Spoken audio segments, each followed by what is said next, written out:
Hello, lovely people. It's Haley. I just got the instructions, got the poll to film a reading, so I'm gonna start doing that right now. Just working with the energy of the strawberry obsidian to call in clarity, call in protection. I'm sensing this, the word that's coming up is this like energetic feeling of an undercurrent, this like riptide feeling of like overwhelming, predatory. That sounds dramatic, but that's the word that's coming up. Predatory energies in the collective that are kind of poaching in this way.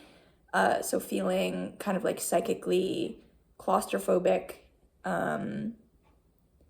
these kind of like invasive, kind of overwhelming energies. So I'm gonna, in this reading, turn to the tarot as well as Kim Kranz's archetypes deck to kind of tap into some clarity in messages that will hopefully assist us in the Meadow and Hawk Collective as we navigate life on the planet at this time. So if you'll just take a deep breath in with me, just really grounding into the space that you currently find yourself in. There's a very loud clock in this room, so if you can hear that, that's maybe another message, something around like urgency, something around time, things feeling very like a pressure to get out of a situation, a feeling of being cornered in, kind of backed against a corner, and feeling kind of stuck, like boxed in is what I can feel. So first I'm gonna pull an archetype. Just give us, so Spirit, what is the archetype that is most loud in the collective at this moment? What is this rip current energy? What is the archetype that is most calling for our attention?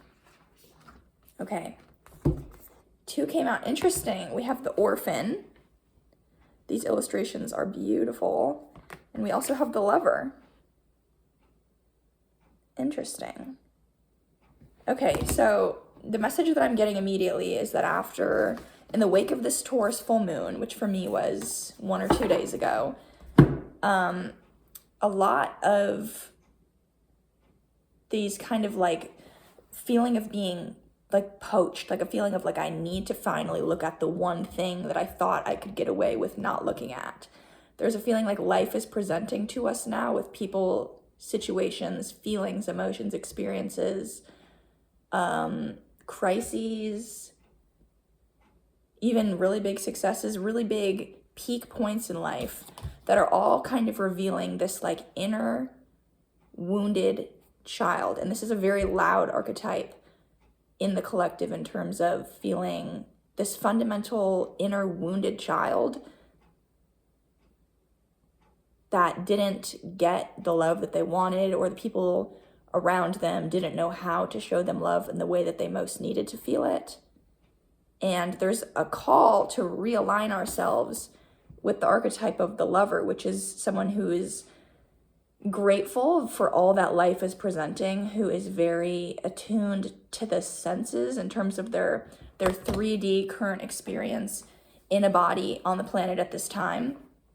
So that if you're finding it all like you're kind of like psychically spinning out, like it's very easy to like, the image is like a highway with all of these on-ramps and off-ramps, to find yourself traveling on a road that you didn't want because there is a denial of a fundamental pain of a sort. And so continuing down a road with a relationship, with a job, with a habit that is clearly a function of and a product of wounding from childhood.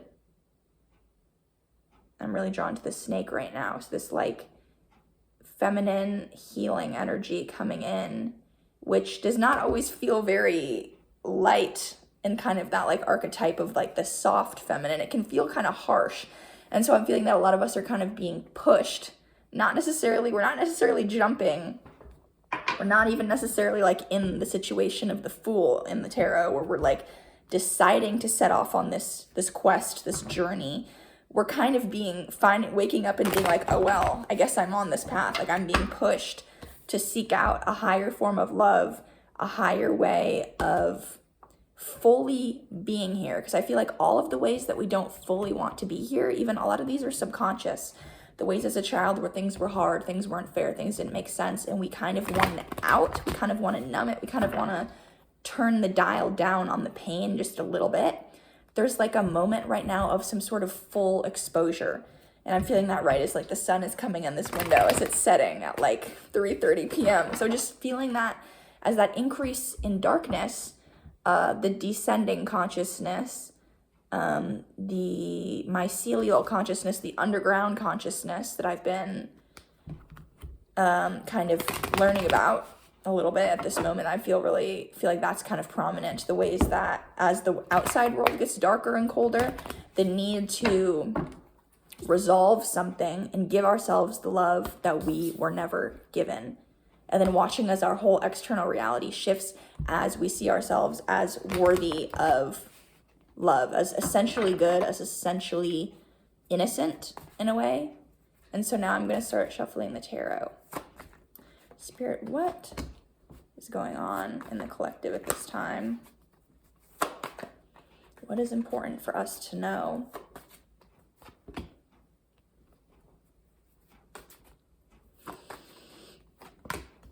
Okay, can I clarify the Eight of Wands in the reverse position, please? Thank you. And the Magician in the reverse position. Why is the Magician in the reversed? Okay. The Six of Pentacles. Okay. Okay. I love the Empress coming out to clarify the Lover, this energy. And I feel like there's an right now we're being really, for many people in the collective at this time, there is a need to consider the possibility that a dream could be true, that a more easeful, abundant, physical, emotional, spiritual, intellectual abundance could be real, and letting go of all of the kind of narratives, the old, outdated narratives about. And this is kind of a paradox because while things might seem really hard, it's kind of like the last playing out of an old story, if that makes sense. And so as this thing comes to a close, it's totally normal for a lot of intense emotions or experiences or feeling kind of like triggered to this kind of panicky, kind of like predator feeling. And the prayer also is here. Okay, let's see. Exactly.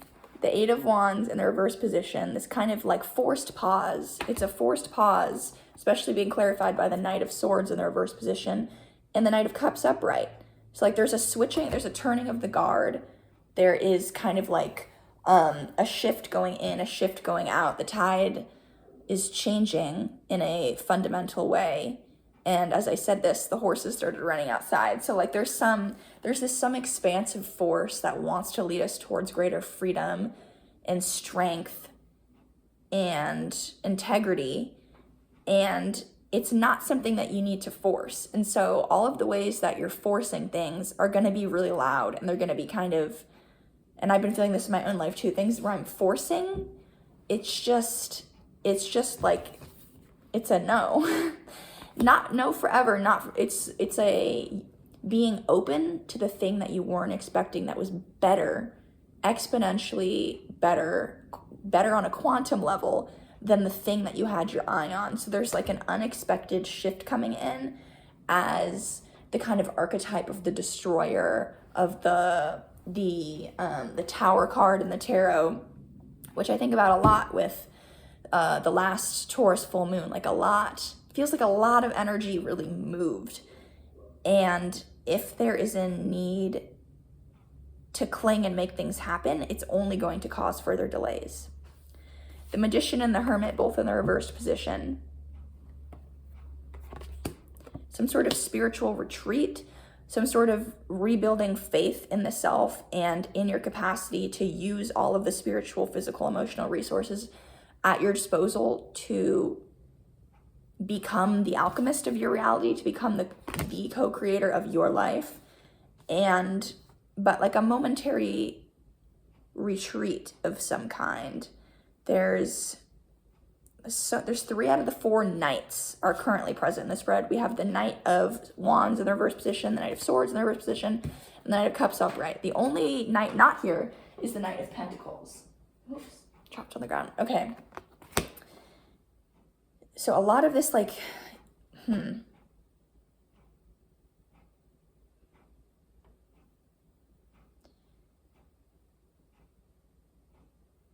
yeah. A lot of like guilt. If I move forward with something, I'm gonna leave something behind. And so, okay. So this is very specific, but for many people in the collective right now, there is a kind of like vestigial mode of being that comes from this like wounded child, the orphan, the abandoned one, the one who was not, who lived in a scarcity of love, where love was not flowing readily. There's a little bit of guilt for some of us in terms of, if I love myself now enough to leave these old, like, broken things behind, if I leave them behind, am I a wrong person for that?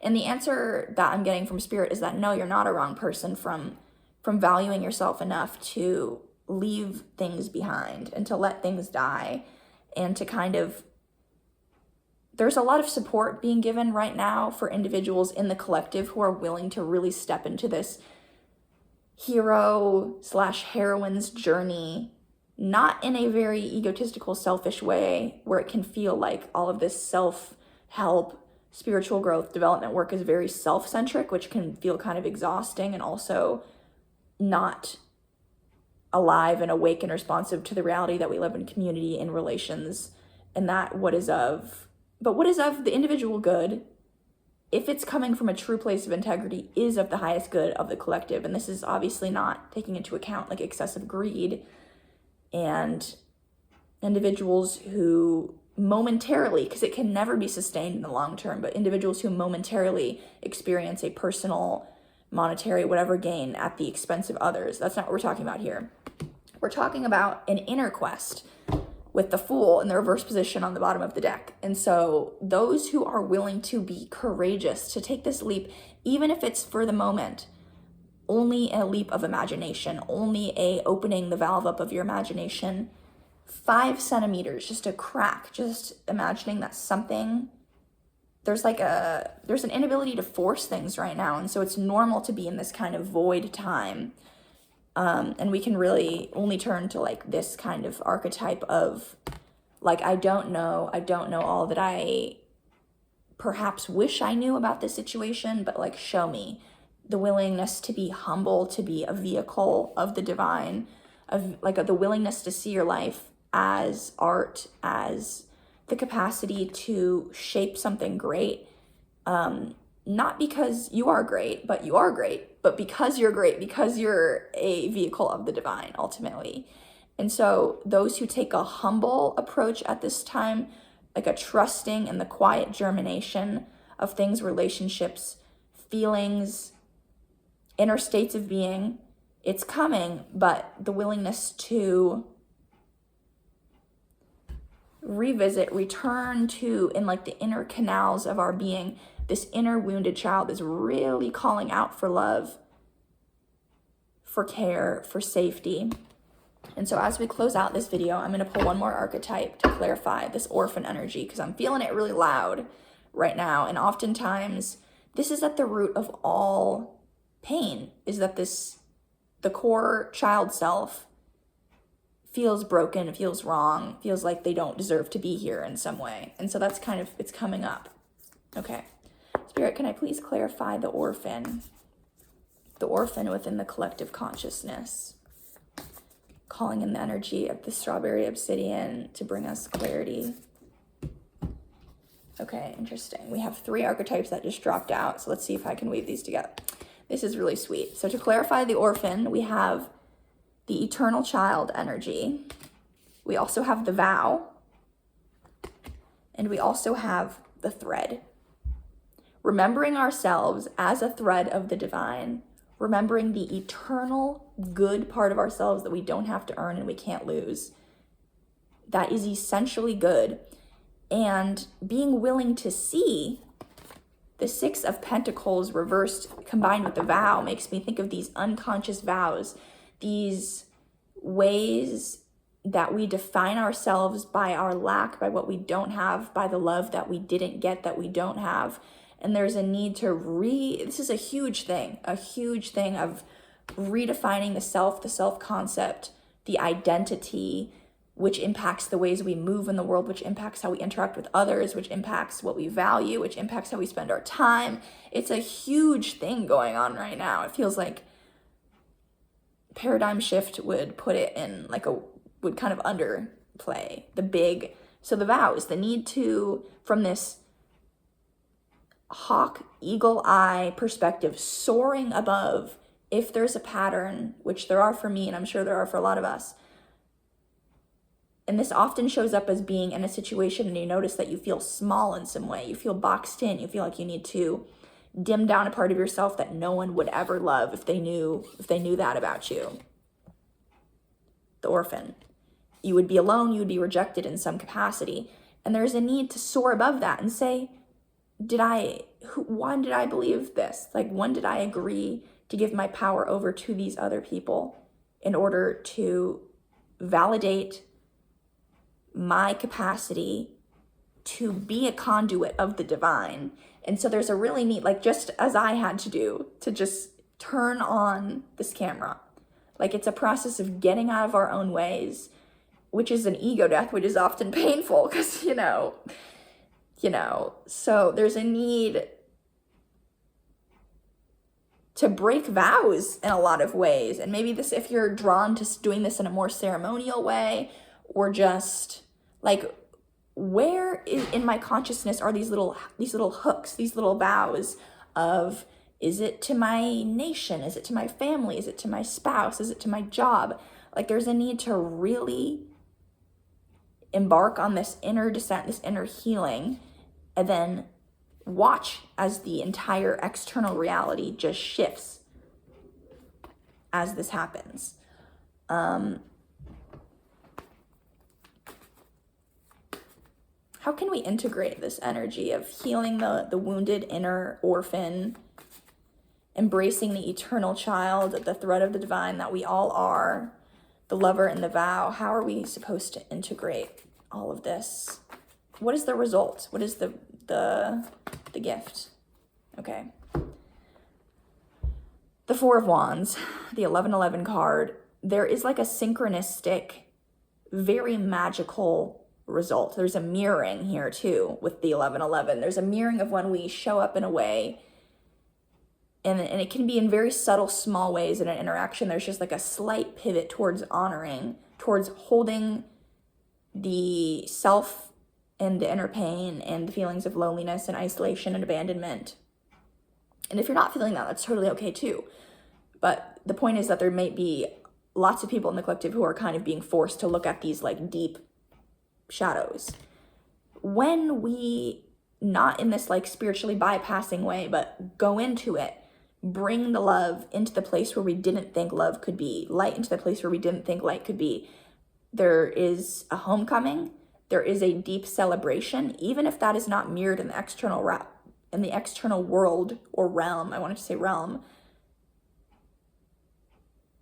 It's coming. And for those who have the gift of seeing what is not yet manifest, and who have faith in a dream, who have faith in an inner inclination to express their soul to the highest level that they came to do when they came to the planet, there is infinite blessings. There is a threshold. This is also a card that kind of represents the archetype of the doorway, the threshold, the passage, the portal.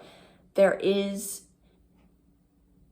something, timeline doesn't quite feel like the right word, but there is a realm of possibility opening up. So have faith that if this time is feeling heavy and dark for you, there is immense light, there is immense possibility, there's immense hope, there's immense healing. on the other side, and I'm sending you a lot of protection, a lot of clarity. Yeah, much love.